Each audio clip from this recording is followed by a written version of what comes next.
નમસ્કાર, દિવસભરના તાજા સમાચારોમાં તમારું સ્વાગત છે। તમારી સાથે હું છું પિનલગીરી ગોસ્વામી। સમાચારો વિસ્તારથી જાણીએ એ પહેલા મહત્વના સમાચારો ઉપર એક નજર। નમસ્કાર મિત્રો આજની વિડીયોમાં વાત થશે ભારત સામે ટ્રમ્પની મોટી કાર્યવાહી, ત્યારે વાત થશે હરસંઘવી મહાકુંભમાં જતા શ્રદ્ધાળુઓને મળ્યા હતા। આગળ વાત થશે દાહોદમાં મહિલાની ગરિમા હણાયા મુદ્દે હાઈકોર્ટની સુઓ મોટો, ત્યારે વાત થશે ચિંતાજનક સમાચાર, એક જ જિલ્લામાં 72 કલાકમાં હાર્ટ એટેકથી 7ના મોત થયા છે। ત્યારે વાત થશે આઈપીએસ અભય ચુડાસમાનું સ્વૈચ્છિક રાજીનામું સામે આવ્યું છે। ત્યારે વાત થશે વલસાડમાં ઠંડીનો માહોલ યથાવત જોવા મળી રહ્યો છે। આગળ વાત થશે અખિલેશે લોકસભામાં કહ્યું મહાકુંભમાં મૃતકોનો ડેટા જાહેર કરવામાં આવે। ત્યારે આગળ વાત થશે ચીને વળતો જવાબ આપ્યો, અમેરિકા પર 15% ટેરિફ લાદી દીધો છે। ત્યારે આગળ વાત થશે રાજકારણમાં દલાલ વધી ગયાના નિવેદન પર નીતિન પટેલે સ્પષ્ટતા વર્ણવી છે। ત્યારે આગળ વાત થશે બિગ ન્યૂઝ, સોનાના વધુ એક રેકોર્ડ બનાવી દીધો છે। ત્યારે આગળ વાત થશે પીએમ મોદી આજે પ્રયાગરાજ જશે। ત્યારે વાત થશે હાઈકોર્ટે ચોરને ઝાડ વાવવાની શરતે જામીન આપ્યા છે। હવે મિત્રો સમાચારો વિસ્તારથી। ઓરિસ્સા હાઈકોર્ટે એક ચોરને એ શરતે જામીન આપ્યા કે તે વૃક્ષો વાવે અને તેની સંભાળ રાખે। માનસ નામના વ્યક્તિ પર 25 ડિસેમ્બરે 2 લાખ રૂપિયાના વીજ કંપનીના થાંભલા ચોરવાનો આરોપ છે। આ કેસમાં તેમણે જામીન અરજી દાખલ કરી હતી। આ સુનાવણી કરતી વખતે હાઈકોર્ટે ઘણી શરતો મૂકી, જેમાંથી એ પણ હતી કે તેણે ગામની આસપાસ 200 છોડ વાવવા પડશે અને 2 વર્ષ સુધી તેની સંભાળ પણ રાખવી પડશે।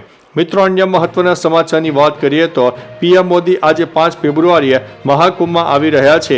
આ માટે વહીવટી તંત્ર સંપૂર્ણપણે તૈયાર છે। પીએમ મોદી 5 ફેબ્રુઆરીના રોજ સવારે 10 વાગ્યે પ્રયાગરાજના એરપોર્ટે પહોંચ્યા હતા। એરપોર્ટથી તેઓ ડીપીએસ હેલીપેડ પહોંચ્યા હતા, જ્યાંથી તેઓ અરેલ ઘાટ જવાનું આયોજન। તેઓ આ ઘાટથી બોટ દ્વારા મહાકુંભ પહોંચવાનું આયોજન। મહાકુંભ મેળામાં સવારે 11 થી 11:30 વાગ્યાનો સમય પીએમ મોદી માટે રિઝર્વ રાખવામાં આવ્યો છે। પીએમ મોદી બપોરે 12:30 વાગ્યે વાયુસેનાના વિમાન દ્વારા પ્રયાગરાજથી પરત ફરવાનું આયોજન છે। મિત્રો અન્ય મહત્વના સમાચારની વાત કરીએ તો સોનાએ વધુ એક રેકોર્ડ બનાવી દીધો છે। સોનું રોજનું રોજ મોંઘું થઈ રહ્યું છે। આજે પણ સોનું ઓલ ટાઈમ હાઈ ઉપર પહોંચી ગયું છે। India Boolean and jewellers association અનુસાર 24 કેરેટ સોનાના 10 ગ્રામનો ભાવ 259 રૂપિયા વધીને 82,963 રૂપિયા થયો છે। 35 દિવસમાં સોનાની કિંમતમાં 6,801 રૂપિયાનો વધારો થયો છે। ચાંદી પણ 162 રૂપિયા મોંઘું થઈને 93,475 રૂપિયા પ્રતિ કિલો થઈ ગયું છે। મિત્રો અન્ય મહત્વના સમાચારની વાત કરીએ તો રાજકારણમાં દલાલ વધી ગયાના નિવેદન પર નીતિન પટેલે સ્પષ્ટતા કરી છે। પૂર્વ નાયબ સીએમ નીતિન પટેલે એક્સ પર જમીન દલાલ પર આવેલા નિવેદન અંગે સ્પષ્ટતા કરી છે।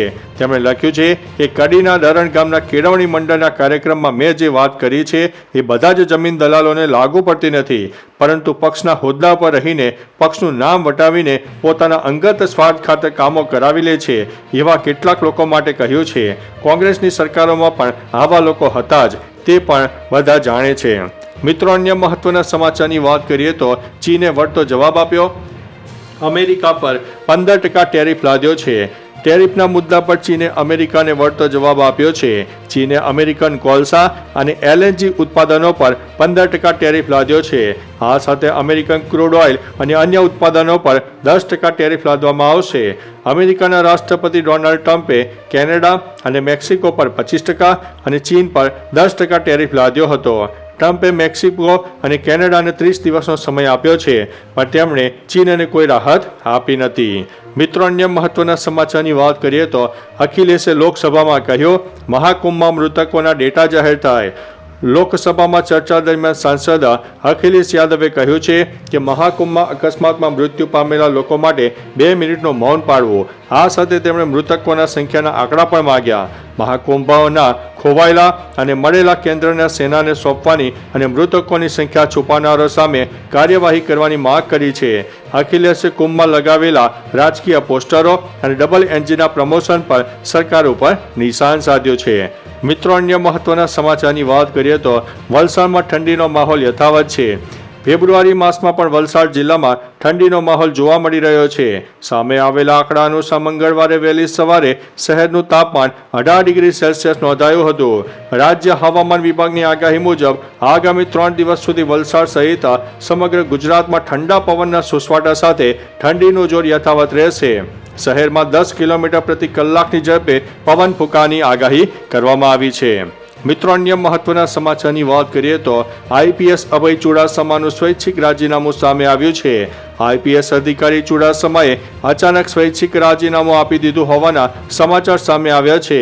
ઓક્ટોબર મહિનામાં નિવૃત્ત થવાના હતા. 3 જાન્યુઆરીના સવારે 10 વાગ્યે તેઓએ રાજ્યના પોલીસ વડાને પોતાનું રાજીનામું આપ્યું હોવાનું જાણવા મળી રહ્યું છે. જોકે હજી રાજ્ય સરકારે રાજીનામાનો સ્વીકાર કર્યો નથી. ઉલ્લેખનીય છે કે 1 મહિનામાં રાજીનામું આપનારા ગુજરાતના બીજા આઈપીએસ છે. મિત્રો, અન્ય મહત્વના સમાચારની વાત કરીએ તો ચિંતાજનક સમાચાર. એક જ જિલ્લામાં 72 કલાકમાં હાર્ટ એટેકથી 7ના મોત થયા છે. મૃતકોમાં શહેરના 50 થી 60 વર્ષના લોકો સામેલ હતા, જેમાં કોઠારિયા, ગાંધીગ્રામ વિસ્તાર, સાપર વેરાવળ, વેલનાથપરા વિસ્તાર હાર્ટ એટેકની મૃત્યુના કેસ સામે આવ્યા હતા. નોંધનીય છે કે ગુજરાતમાં હાર્ટ એટેકનું પ્રમાણ સતત વધી રહ્યું છે. હાર્ટ એટેકમાં માણસનું ઢળી પડતા મોત થઈ જાય છે, માટે હવે આ ગંભીર થવાની જરૂર છે. મિત્રો, અન્ય મહત્વના સમાચારની વાત કરીએ તો દાહોદમાં મહિલાની ગરિમા હણાયા મુદ્દે હાઈકોર્ટની સુઓ મોટલ દાખલ કરવામાં આવી છે. દાહોદના સંજેલી ગામમાં એક મહિલાને 15 જેટલા ટોળા દ્વારા પરેડ કરાવવાના મામલે ગુજરાત હાઈકોર્ટે સુઓ મોટો લીધો છે. હાઈકોર્ટે નોંધ્યું છે કે સમાચારોના માધ્યમમાં દાહોદના સંજેલીમાં નિસહાય મહિલાના અપમાનની નિંદનીય ઘટના બની છે, જેનો વિડીયો દુર્ભાગ્ય રીતે સોશિયલ મીડિયા પર વાયરલ થયો હતો. આ ઘટનાને રાજ્યની મહિલાઓના માનસને નકારાત્મક અસર પહોંચાડી દીધી છે. મિત્રો, અન્ય મહત્વના સમાચારની વાત કરીએ તો હર્ષ સંઘવી મહાકુંભ જતા શ્રદ્ધાળુઓને મળ્યા હતા. રાજ્ય સરકારે મહાકુંભમાં જતા શ્રદ્ધાળુઓ ખાસ સગવડ ઊભી કરી છે. ગુજરાતથી મહાકુંભ જવા માટે વોલ્વો બસ દોડી રહી છે. ત્યારે ગૃહ રાજ્યમંત્રી હર્ષ સંઘવી એસટી નિગમની આ વોલ્વો બસમાં મહાકુંભમાં જતા શ્રદ્ધાળુઓને મળ્યા હતા. ગુજરાત સરકારે રાજ્યના વિવિધ વિસ્તારોના મુસાફરો માટે આ ખાસ વ્યવસ્થા કરી છે.